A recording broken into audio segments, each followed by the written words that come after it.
விதைச்சானோ அது உலகம். You know what the actual definition, actual interpretation of this? இதனோட சரியான வியாக்கியானம் விளக்கம் என்ன தெரியுங்களா?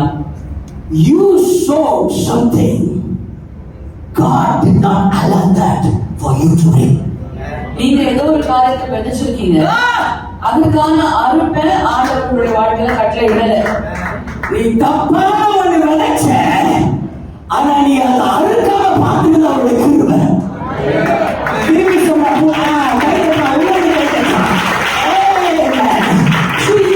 you are so good, but God did not allow you to reap that. நீங்க தீமையான காரியங்களை ஒருவேளை விதைச்சிருக்கலாம், அந்த தீமையான காரியங்களை அறுக்காதபடிக்கு கர்த்தர் உங்களை பாதுகாக்கிறார்.